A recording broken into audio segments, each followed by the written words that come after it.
The Billionaire's Redemption by Shadonna Richards.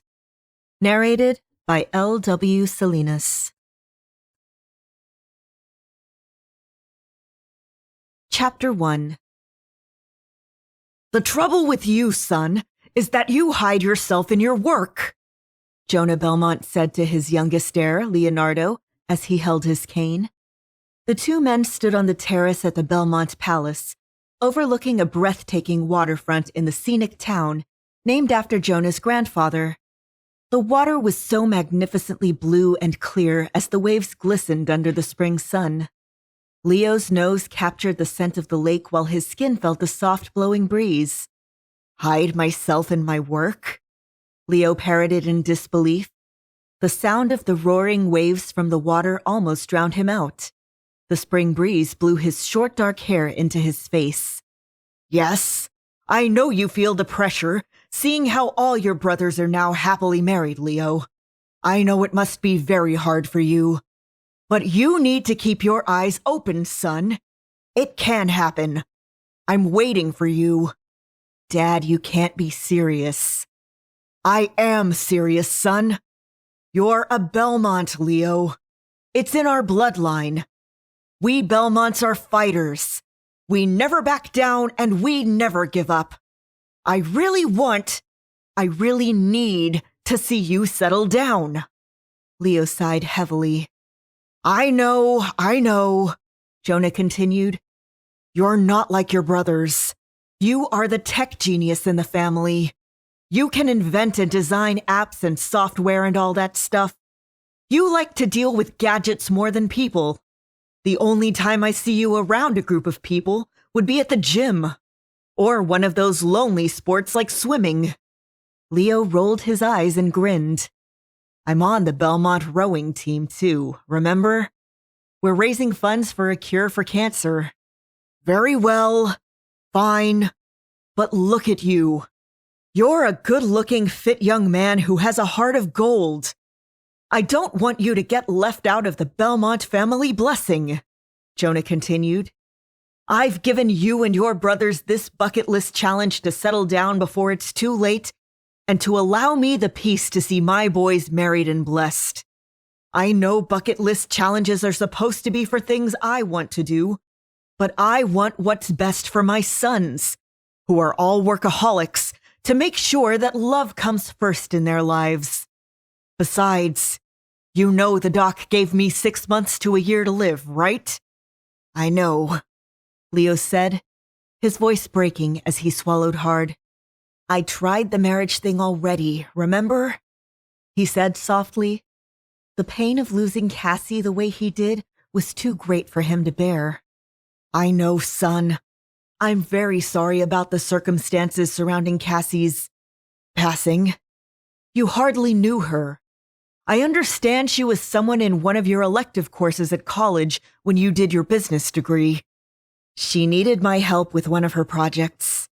We met in analysis of markets. Right. I wish you'd studied analysis of relationships instead, son. You certainly moved fast with that one. I hear she was quite a personality and very energetic, his father said. What his father probably wanted to say was that Cassie was an outspoken woman who liked to flirt. A lot. Heck, she'd even admitted to dating one of the professors on campus during her studies. That was before Leo and Cassie had tied the knot, of course. She was a sweet-mouthed woman, the total opposite of Leo. And if he were honest, he really enjoyed the attention at the time. Leo had always been the shy one and didn't date as much as his brothers did. But she got him out of his shell when they'd met. He figured out earlier on that she didn't need his help with her marketing project, just his body. So she'd admitted later. I understand you met and dated briefly. I just can't understand how you just married suddenly without even letting the family know. That broke my heart, Leo. I didn't even get a chance to know her. Well, this time around, I hope that you take your time and let the next woman become a part of the family. Dad, it wasn't planned. We were in Vegas and, well, I don't know what happened. We both had a little too much to drink, which is not like you, son. I pray her soul rests in peace. But it seemed as if you weren't the son I knew when you two were together for that short time.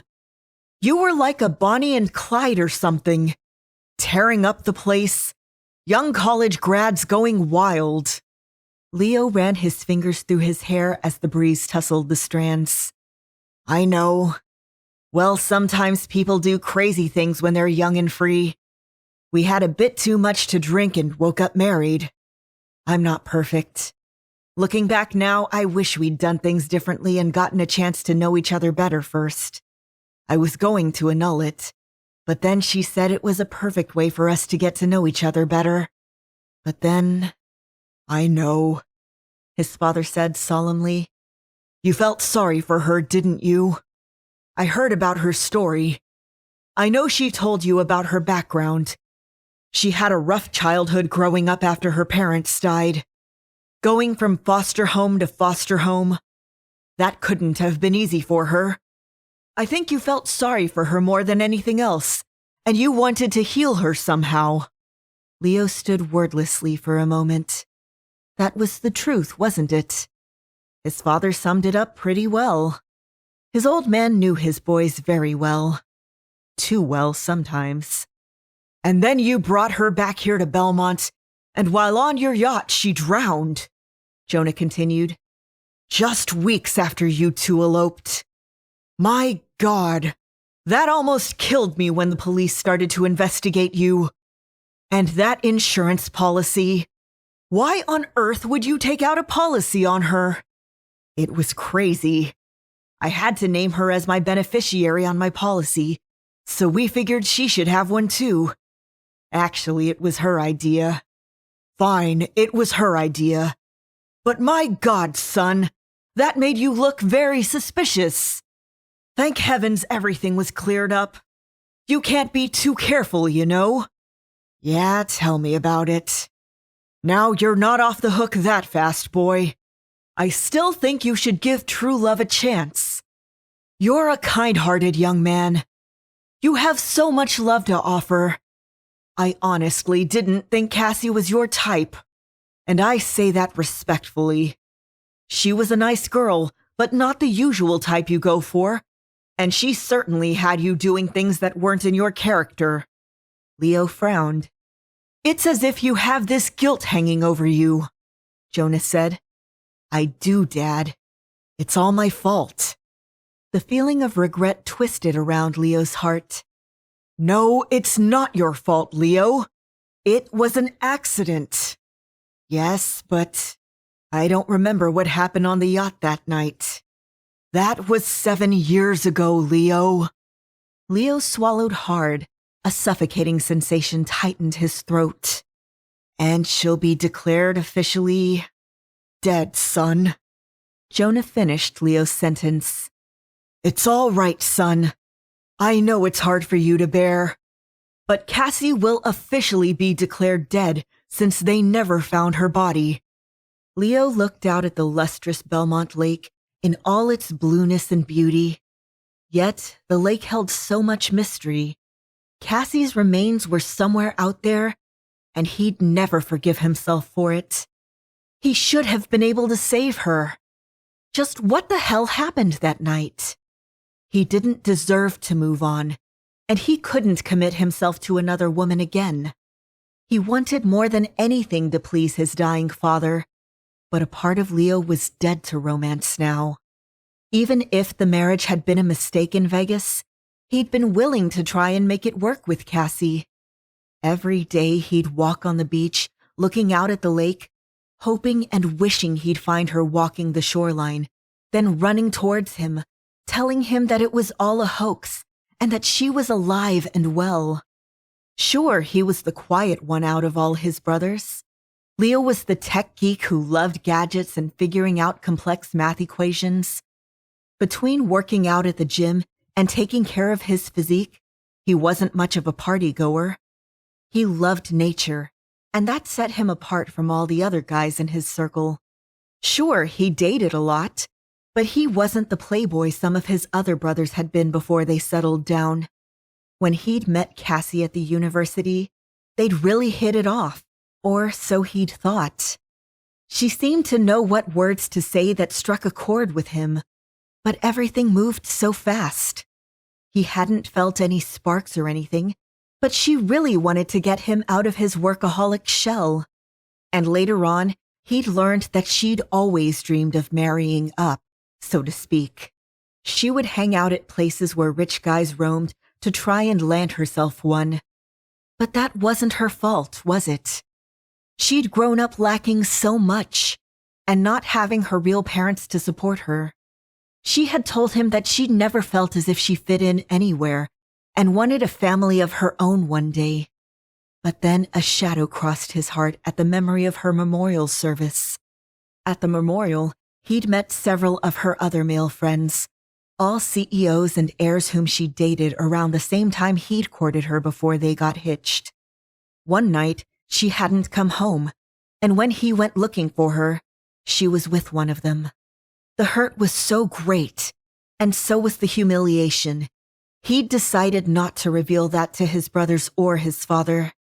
He kept the pain and embarrassment of knowing she was playing him and cheating on him to himself. Leo sighed heavily. Cassie's body was missing. To him, there was no closure. How could there be? Not until he found out what truly happened that night. He could never redeem himself knowing that somehow it was all his fault. He should have been awake that night on the yacht when she'd somehow fallen overboard. Well, it's been over a year now since the doctor said I wouldn't survive and, well, I'm lucky to be given this extra time, Leo. But I'm 75 and have the big C in the old pancreas. I need you to do this for me. Promise me, Leo. Please don't be left out of the family blessing. Leo sighed. Dad, you mean the world to me, he said, his voice soft with emotion. But I honestly don't know if it'll happen for me again. I'm happy for Dane, Brandon, Chase, and Cole, but they were lucky to meet the perfect match for them. It's all luck, Dad.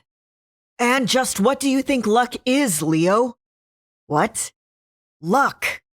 What about it? What do you think it really is? Leo shrugged. One thing my grandfather told me was that real men make their own luck. Dad, really now. Listen to wisdom, Leo.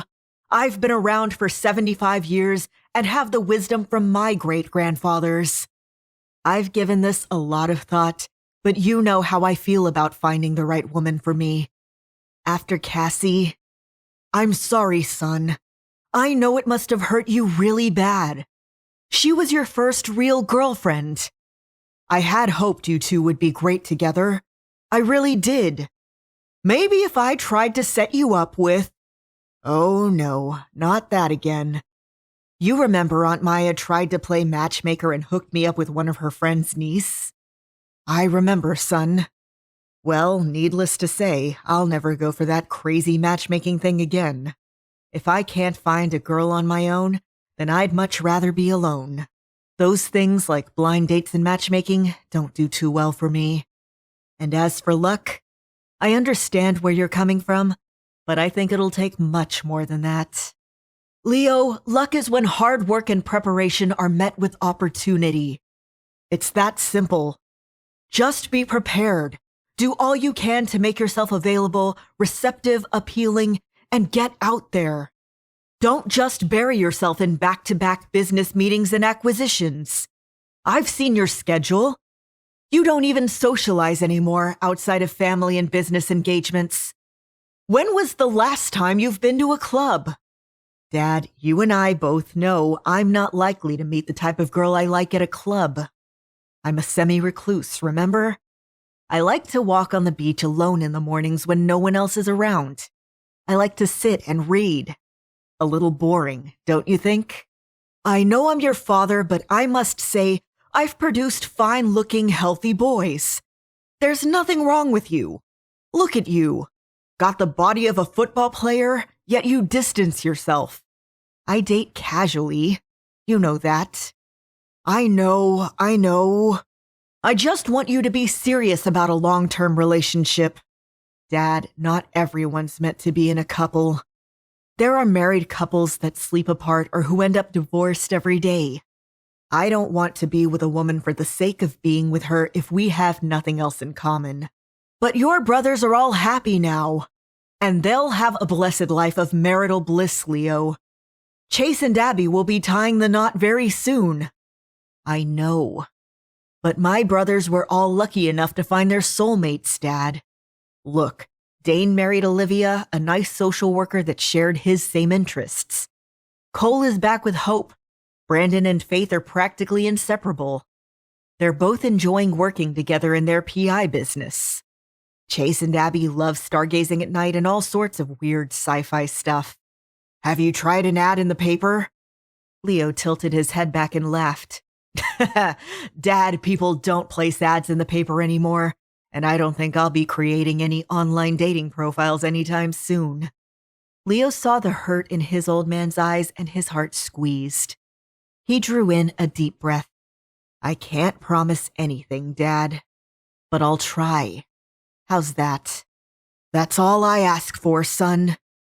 You never know when or where you'll find true love. Just keep your mind open and your heart open. That's where you'll find love.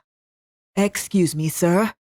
Ted, the butler, approached the men with a gold-plated cordless phone in his hand. Yes, Ted. I was just speaking with Leo here about how important it is to find love and to be in a stable, loving relationship, Jonah said, before Ted could say anything else. Ted smiled. Ted had been in the family forever and was a faithful butler and servant to the Belmont clan. He was like an uncle to Leo and his brothers. His wife, Marissa, the head maid, and he had worked for the Belmonts for over 40 years. They'd met there and gotten married 35 years ago. Imagine that. Talk about finding your soulmate. Leo sure was happy for them. Ted and Marissa, loyal servants and in love with each other. Of course, sir, Ted said warmly. I'm sure Leo will meet the right woman soon, he said hopefully, then turned and gave Leo a nod. Leo couldn't help himself but grin. Who's the call for, Ted? Leo asked. It's for Mr. Belmont here, Ted said. The man said it was urgent. He's a lawyer representing the Jackson family. The Jackson family? Jonah said. It's okay, Dad. You don't have to take the call. I can handle it for you. The last thing you need is any unnecessary stress. It's okay, son. I'll take the call. Are you sure about that? Jonah hesitated for a moment, then took the phone from Ted. This won't take long, Jonah said.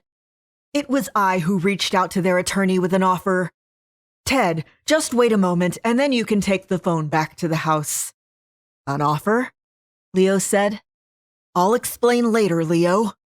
Jonah then excused himself and walked over to the side to speak privately.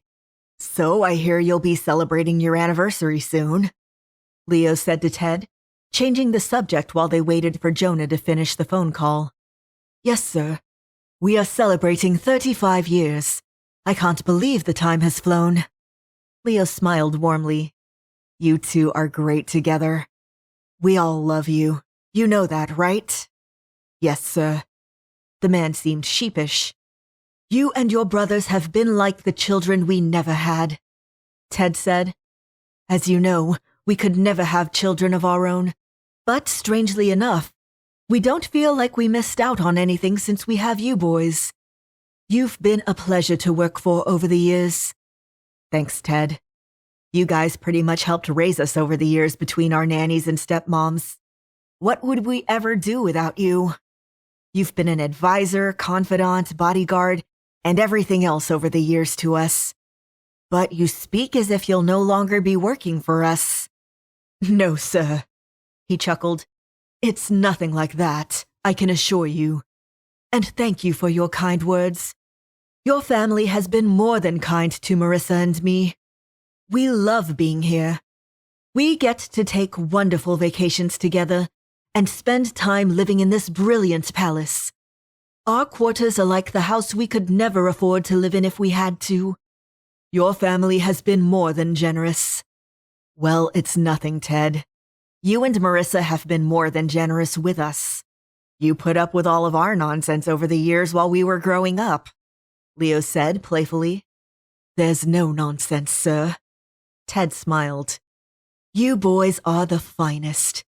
Save for that one summer when you put those ladybugs in Marissa's flower pot. Ted arched a brow. Both men grinned at the memory. Though, at the time, Marissa didn't think it was too funny back when they were young boys getting into mischief. But in all fairness to yourself and Mr. Belmont, Ted continued, his voice sounding more serious than before, if I may be permitted to give my opinion. Sure. Your father is right. There is someone for you out there. There's someone for everyone, Leo, he said warmly. I know you've been disappointed before. I remember the day when you first introduced us to Miss Cassie. It's sad about her passing, but your father would like more than anything to see you settle down again while he's here with us. I know, Leo said quietly. I wish I could just hire a wife for the occasion, Ted. I know you and Dad think there's someone there for me, but what are the odds that I'd meet my soulmate soon? I'm sorry, sir, but I overheard your father telling you to keep your heart and your mind open. I strongly suggest you take his advice. Ted grinned, then winked. Keep my heart and mind open, huh? Ted nodded. Love can happen when you least expect it. Well, that's settled then, Jonah said, as he returned to where Leo and Ted stood. Ted, you can take the phone back to the house. Thank you, sir, Ted said, then excused himself from Leo and Jonah. Now what was that all about? Leo asked his father anxiously. I'm going to settle this thing once and for all. The feud between the Belmont family and the Jackson family over the true ownership of the ancient brass bucket? Leo asked for clarification. Yes, I've arranged a meeting at the law firm of Copel, Strauss & Strauss. Really? Do you think this will work? Yes, I do. I want to tie up loose ends before I leave this place, Leo.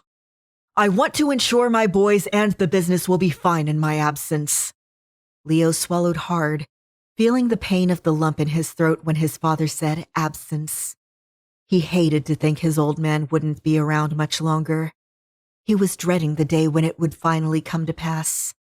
I've told you many times before that there was a curse put on the Belmont family since the late 1800s, Jonah continued. It was only from the ancient brass bucket that was handed to us that things have changed. But the story goes... I know, Leo said. Those who place their boutonnieres in the brass bucket will have a life of blessings with their soulmate and protections from any love curse. And because you didn't believe in it, you decided against placing your boutonniere in and had 4 failed marriages, one of them to my mother. I know the story, Dad. But you behave as if you don't believe it. My grandfather and father had placed their boutonnieres inside the brass bucket and had blessed and long marriages to the end. Look at me. I'm 4 times divorced. I'm leaving this empire to you and your brothers, but as I've said before, I don't want any single playboys running this empire the family has fought hard to build. Family and a legacy are important, not just for you to be happy, but for you to leave something behind. Right now, I have 3, soon to be 4, wedding flowers inside the brass bucket from your brothers. I need you to have yours inside there too, son. I know you feel as if I'm putting you under pressure, but I won't be able to help you when I'm gone. Please give me this peace of mind, son. Okay, Dad. I'll try. Leo swallowed hard, looking out at the waves and taking in the sound of the roaring water beating against the shoreline. God, how he felt as if he'd been beaten against the shoreline himself. The truth was, or the problem was, Leo didn't believe in all that stuff about true love and soulmates. At least, not where he was concerned. But now he had a serious dilemma. What was he going to do now to honor his father's last wish and the Belmont family tradition?